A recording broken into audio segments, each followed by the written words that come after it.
the famous, infamous president of NMAR, the great Hubert Hill. He's a friend of mine, so I'm honored to be able to ask him to be on the show and to have him with us, not only as the NMAR president, but he was Realtor of the Year. He was the Southwest MLS president as well. He's been a longtime Realtor, and all in all, if you don't know Hubert, I would tell you, make sure that you get to meet him. He's really a gem of an individual. Hubert, welcome. Thank you. Thank you for having me. Welcome to our show. We'll start off with a little bit of background on you, and I'll kind of let you go over that. Where are you from? What brings you here? Tell us a little bit about yourself. Well, I was actually born and raised in Albuquerque. Spent most of my life here. Did a stint in the Army as a military police officer. Was stationed over in Germany. I spent about 4 years in Las Vegas, Nevada, but the rest of the time I've called New Mexico home. Awesome. And obviously you've been in real estate for quite some time. How long have you been a realtor? I'm starting on my 20th year, and I've been a qualifying broker for 16 of those years. Wow. Awesome. And now we brought you over to the dark side, and you're a property manager. I've gone to the dark side of property management after 19 years and the regular brokerage. Well, we're happy to have you with us. So as the NMAR president, you obviously, they task you with, coming up with your goals and your vision for NMAR. What did you pick for this year? So my theme this year was unity through diversity, advocacy, and community, and really focusing on diversity. And when I talk about diversity, it goes deeper than what most people think. Diversity is having different opinions and being able to listen to those opinions. And if you're in a committee meeting or a board of directors meeting, everybody feeling safe to express their opinions as a safe place. And you don't have to agree with their opinions, but you have to respect their right to have that opinion. And so that's what I meant by diversity. Advocacy, where the association is big on advocating at both the local, state, and the national level. That's where RPAC comes into play. It's where the FPCs and the state political coordinators come into play. And community, I got that from realtors are the most giving group of people. Anytime there's a community in need, we're the first ones to step up to the plate. Example, last year we secured $500,000 grant from NAR to help the wildfire victims that lost their homes in New Mexico. And so a culmination of all of that is what embodied the association to me, and that's how I came up with my theme. Very nice. And Beautifully that was both, said. yeah, that was both in Rio Doso and in Santa Fe area last year, right? Right. Wow. Mm-hmm. Yeah. Well, going on to that a little bit, with your background, what originally brought you into real estate? What brought me into real estate? Well, I was running a family business, which is Native American jewelry, and my grandfather was one of the original turquoise cutters in New Mexico. I was going to say, it's a beautiful ring. I've got quite a collection. And we had that for 63 years, and there came a point that when you're a business person, you need to know when it's time to close down a business. And I did that, and people in my life had told me I'd be good in real estate, and I said nope, I would never ever do it. And having rental properties, it just kind of like morphed into it, something I ventured into, and here I am today 20 years later. Wow, very cool. So what we talk about a lot of times at YPN, especially when we talk about, like where you got your start, that kind of stuff, is we're real big on mentorship. That's kind of what YPN does. We want to bring new realtors into the fold and kind of teach them. Did you have mentors that brought you along the way? Was there somebody that grabbed you by the ear? And there were several people. I was very fortunate. The first one was, I would say, Doyle Pargin and Cindy Harris. Wow. And both are legends in the business. And the third person was Jim Maddox, who is the one that first encouraged me to get involved in volunteering at the association, and was always a big supporter of me as I moved into committee work and then into leadership. Awesome. Well, so those are fun questions. I think we need to get into some meaty ones now. You want to ask him about some news that Hubert has coming? Well, yeah, absolutely.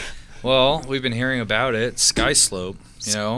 What is it? What does it do? What can you tell us about it? So we're going right for the elephant in the room.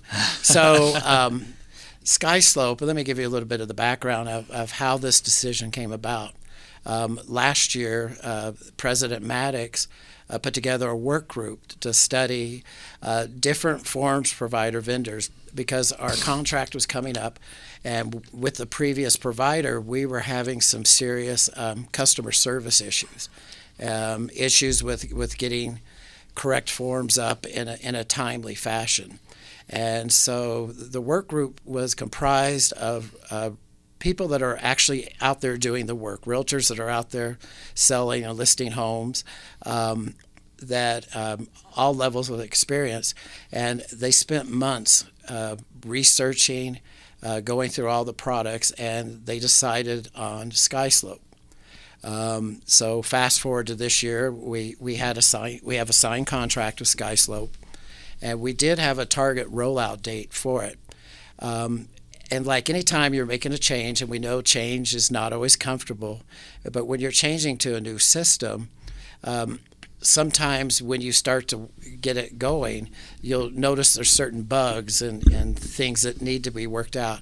And there were some things that were of concern, and so the executive committee voted to pump the brakes a little until we could get these issues worked out. And one of them was a single sign-on to make it convenient, so you could sign on directly once you've signed into your local MLS.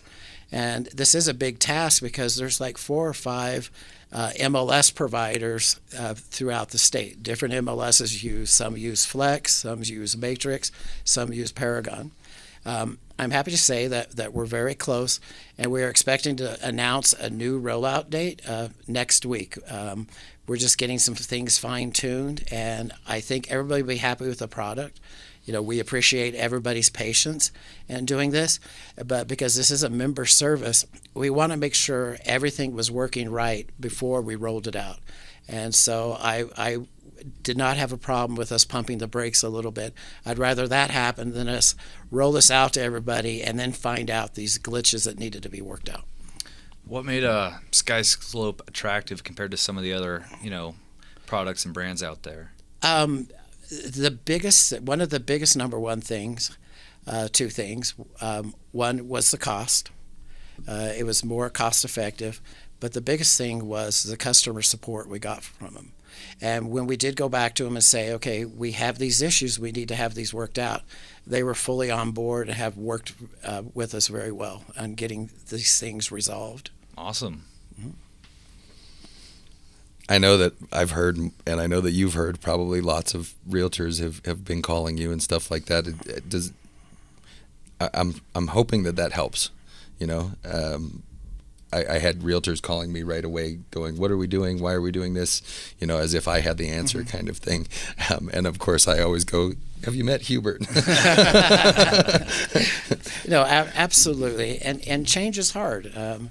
We're all in this business. We're successful in this business because we're A-type personalities. Right. And we're creatures of habit. And we're very busy. And it takes a little bit of time to learn a new system.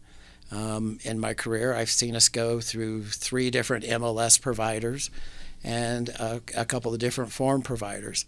But our goal is to provide the best service to our membership. And that's the goal at the state level. We've got a 3-year strat plan, and this time we geared it towards being member-centric and focusing on the members and the local associations. We're a statewide association. Here in Albuquerque, we're very lucky because we're a large association. We have a lot of resources. that we could use. But the smaller associations across the state don't have the resources that we have here at GAR. And so that's where the state comes into play to help provide some of those services so people can better serve their clients. Well, thank you for leading the way, and thank you for being patient with everybody, in their time of, chaos, trying to figure out what's going on. You know what? We've all been there and, had those moments of panic. But in the end, I think everybody will be happy with the product once we get through it. And that's why we did pump the brakes, because we want to have a fully working system before we roll it out. Right. So we had other big news just recently, and I know that this is something that you've been working on quite a bit, as well as the last president. We did lose our CEO at NMAR last year, and it's been a big deal getting a new one. Luckily, Diane Mullenbrook came back and filled in the position and helped us out. But can you tell us a little bit about that process, and do you want to announce? I know he's already been announced. Can you tell us a little bit? Yeah, absolutely. So the process, it's a very long process. Our last CEO left last October, and President Maddox appointed a search committee that was comprised with past presidents and a couple of local AEs. A search company was NMAR hired. presidents? Yes, past presidents of NMAR. And we hired a search firm that had done other searches for other state association and local associations. We put out an RFP and got proposals from 3 different companies, and the executive committee voted on one to accept and go with. The first thing that had to be done was a job description had to be created, and also figuring out what direction we wanted to take the association next. So that were the first steps, is coming up with that and the job description. And once we had that in place, then we could start the search for candidates. The search committee went out and gathered candidates, and they did the preliminary interviews and had assessment tests done on them. And they sent to us, I believe it was 8 or 10 semifinalists that were interviewed by the search committee via Zoom. And then it was narrowed down to 4 finalists that were actually flown into Santa Fe. And we had live interviews with the search committee, and some members of our executive committee observed these interviews.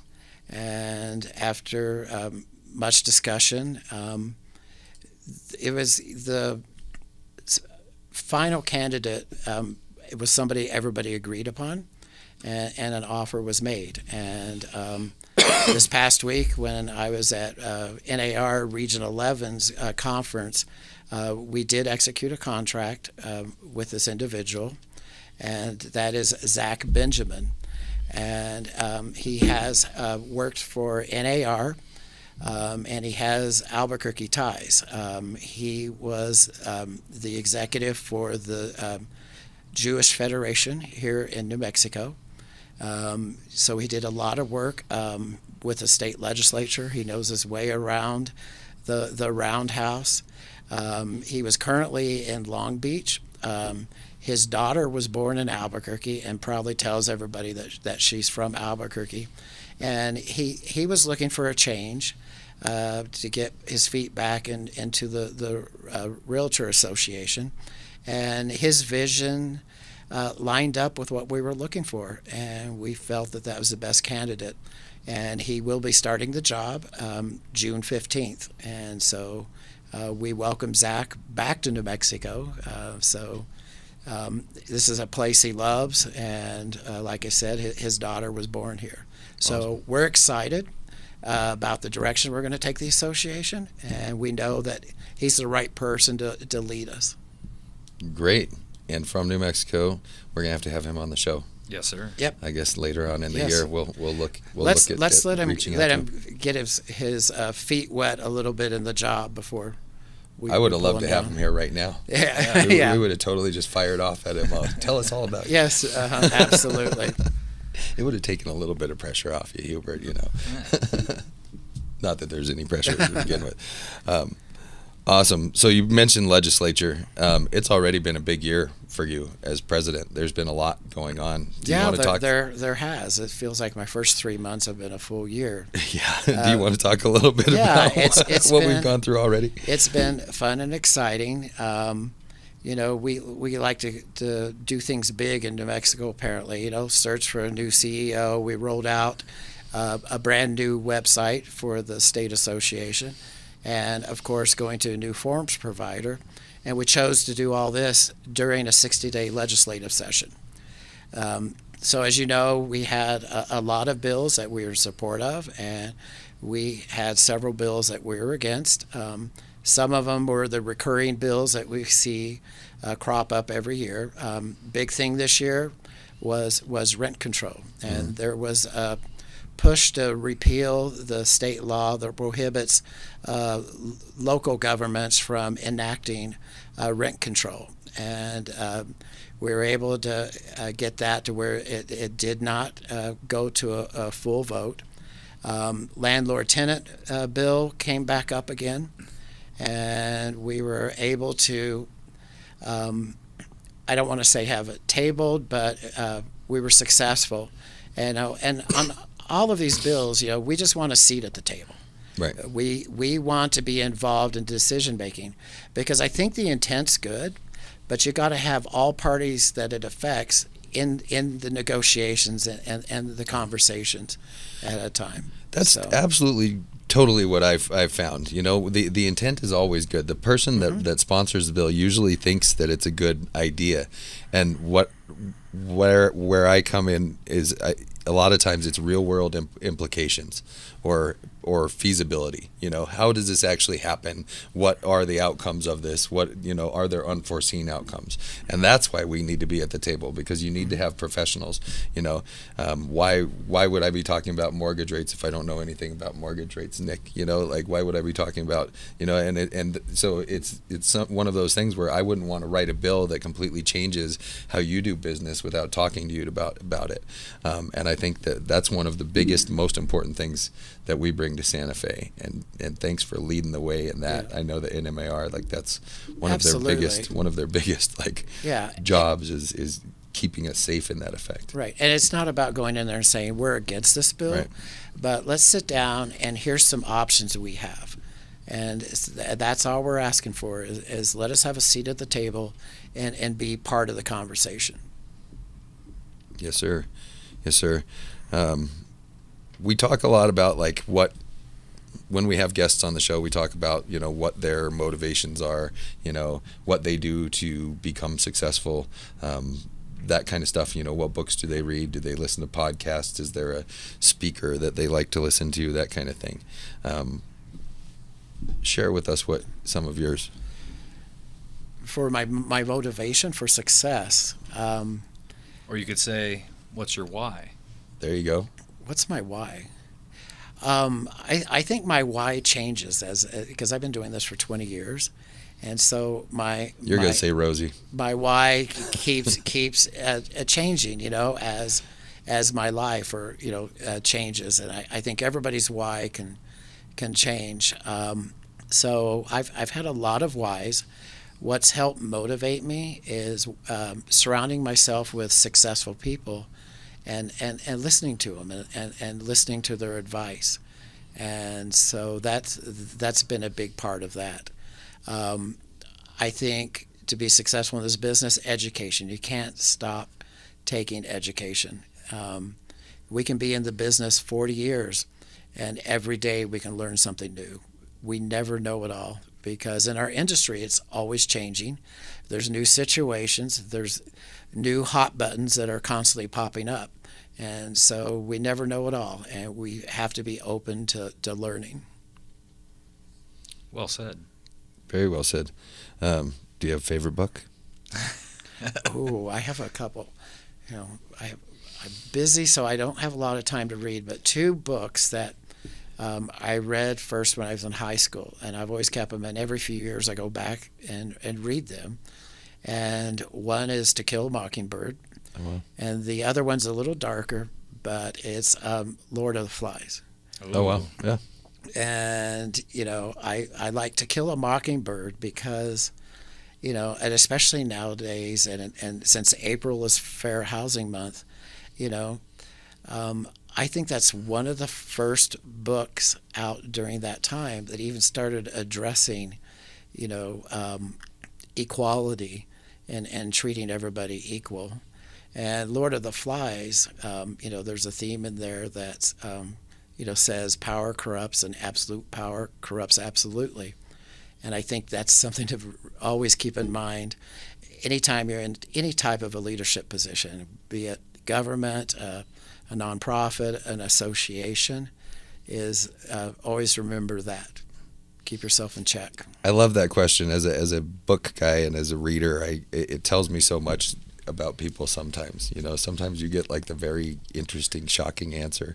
I love your answer. Like those are great. And with it being Fair Housing Month, that's a wonderful answer, because we talk about, the idea of diversity, equity, and inclusion all of a sudden sounds like something brand new. Right? It's like, when did this happen to us? But it really hasn't been brand new in any way. Right. Fair Housing Act was the 40s, and we've continued to evolve since then.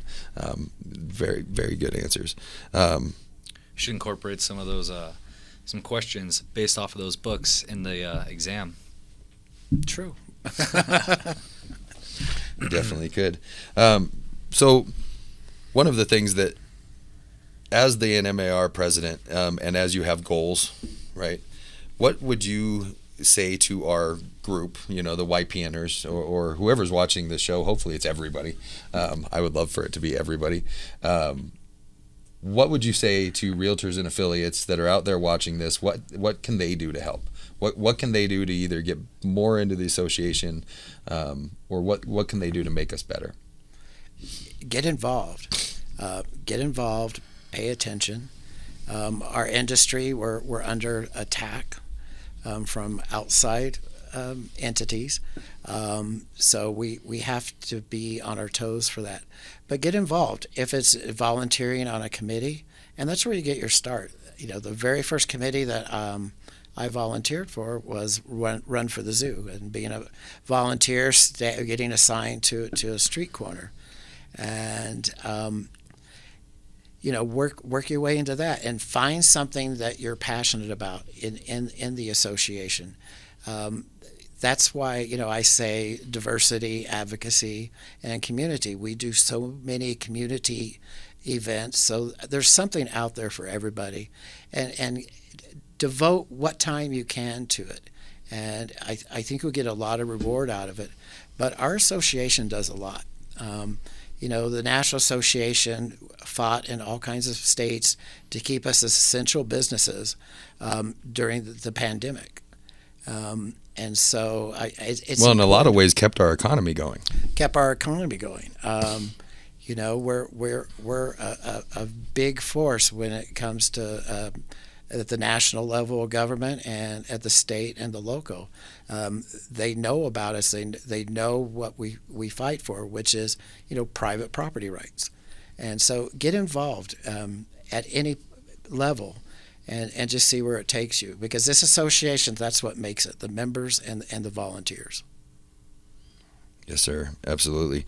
I saw a little smirk come on your face when you said that you were assigned to a street corner, but really you've done quite a lot more for the Run for the Zoo than that. How many years have you been the chair of the? Well, you moved and from doing that, and I was GAR's chair, which is a small part of the event, and GAR provides all the volunteers that are actually on the race course that secure all the intersections, and so I chaired for GAR for many years.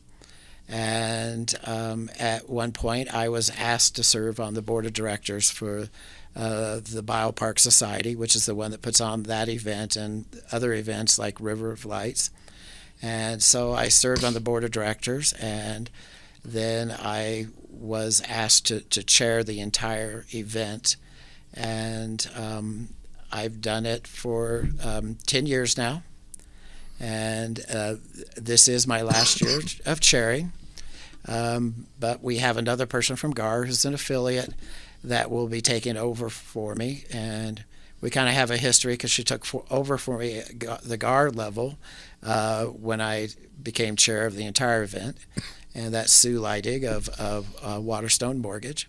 And the event will be in great hands with her. I'm not going anywhere. I'll do whatever they need me to do, any consulting work. But it's been 10 years, and it's time for somebody else new to come over and take the reins of the event. I think that as this is our upcoming event, or the next upcoming event, we should take a time to kind of pitch it a little bit.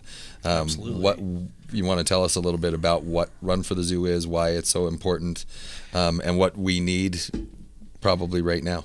So the great thing about it is this is going to be the 36th year of Run for the Zoo, and the Realtors Association has been involved for 34 of those years. So all but 2 years, we've been a very important part of it, and it's one of the things we're doing, giving back to the community.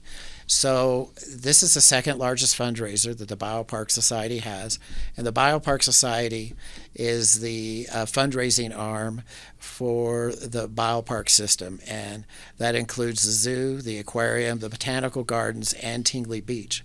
We take care of and do a lot of projects. We are in the middle of, they are building new areas for a master plan that the zoo has. So there's going to be a lot of new areas of the zoo that are going to be opening up over the next 12 months that monies from this event go to help. And it helps everything from funding extra positions that the city can afford. City budgets are getting smaller and smaller, and so the partnership of having a private nonprofit fundraising arm are becoming more and more important. And it's a fun event. We bring the people. GAR brings like 300 volunteers or something. Between 200 and 300 volunteers. Yeah. And as far as participants in this event, we've had upwards of 12,000 participants. It's huge. It's an awesome event. You ever go? Yeah, I actually sponsored a corner. We were probably 4 blocks, or not sponsored, but stood at a corner and motivated people. We actually were cheering. Ryan Reynolds is at the finish line waiting for you, so hurry up and get down there. Yeah, so it's a big event. It is one of the largest races in the Southwest.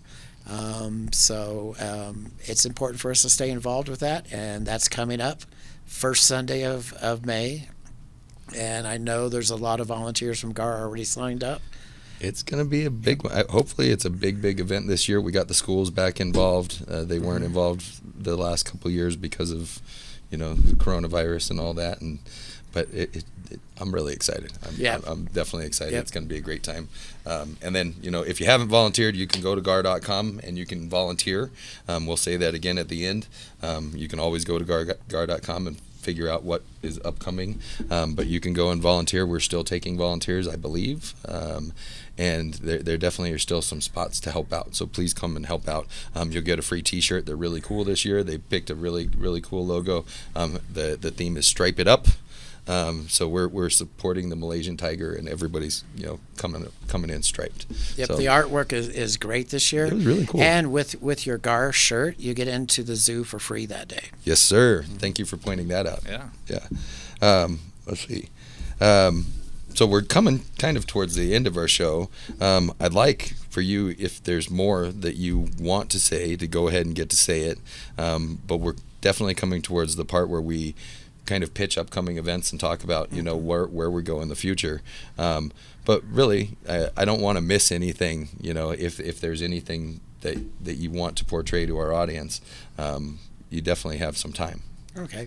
Well, I just want to say that if anybody has any questions, concerns, or complaints, I'm always available. Reach out to me directly. You can find my phone number in the Southwest MLS roster. We're here for the members, and we want to provide the best service to the membership. And, we've got a lot of changes coming up, but I really, truly believe that it's going to make us a better association and help us to serve our members better. So thank everybody in advance for your patience, but good things are coming. Yes, sir. Absolutely. So we've had some good stuff to begin the year. We had the Gar Gala last month. We had our Rookies of the Year on our show last month. What'd you think of the gala? It was incredible, absolutely incredible. Had a great time. Everyone was dressed up. It was incredible. A lot of amazing people who've worked really hard won a bunch of awards, and again, congratulations to all those people who won. I absolutely had a blast. Yeah, I love how sometimes you don't see some of those people for an entire year, and then all of a sudden it's like, hey, where have you been? If you're not in a committee with them all the time or something like that, right. maybe you only get to see them once a year. Those are always fun events. So it was very fun. So thank you everybody who came and took part in that. Upcoming, as we said before, we definitely have the Run for the Zoo. So please volunteer for that. And then if you notice, I don't know if you guys noticed, I'm seersuckered out today. But in May, we also, YPN is hosting our, third annual Kentucky Derby event to benefit RPAC. This one will be at the Revel event space. Were you at the last one at Revel? Unfortunately, I wasn't. I flew down to Tucson to surprise my mom for Mother's Day. That's too bad because, well... she's on her own this year. You get to be mostly in charge this year, so you're going to have a lot of fun. Let's go. We're at Revel Event Space. We have the entire patio. It's an outdoor patio. It's a upscale garden party, so put on your seersucker suits, wear your big hats. There will be a couples contest, a hat contest, a suit contest, a lot of fun. You'll come drink your mint juleps and give money to RPAC. This whole event, your ticket goes directly to your contribution to RPAC. There will be a silent auction so you can contribute to RPAC. We're still taking in auction items if people have those. And please, call GAR and buy your ticket. Any ticket that you buy with a membership number, whether an affiliate or a realtor member, goes towards your RPAC contribution. So please. It's a great event. It's an awesome event. It's going to be a lot of fun. I'm not going to, unfortunately, I don't get to be there this year, but I'm there in spirit, believe me. Hubert and I actually will be doing what RPAC is based on, or why we're going to be up in Dallas advocating for realtors. And that's really what RPAC is all about. Very nice. So that's what this event is for, and we'll be doing that job in a different capacity during that day. So I think this probably leads us towards the end of our show. I generally do an inspiration, some kind of quote, some kind of story, something like that. This time I wanted to kind of close the show with it. The quote that I picked for today really reminds me of Hubert. The Hubert that I know is my friend. Oh boy! Right? I think you'll see. But really, it comes down to the idea of kind of what I see being your friend and what I see as you being as helpful and being the person that you are, and something that I think of that a lot of us don't really realize. And this is Marianne Williamson. It's one of my favorite quotes. You probably already know it. Maybe you do. Our greatest fear is not that we are inadequate. Our deepest fear is that we are powerful beyond measure. It is our light, not our darkness, that most frightens us. We ask ourselves, who am I to be brilliant, gorgeous, talented, or fabulous? Actually, who are you not to be? Your playing small does not serve the world. We were born to manifest the glory of God that is within us. And as we let our light shine, we unconsciously give other people permission to do the same. And that's what I know of you, Hubert, is that you are 100% who you are, and everyone else around you gets to be themselves because you allow them to be so. And thank you for being on our show. Well, thank you for having me. Thank you.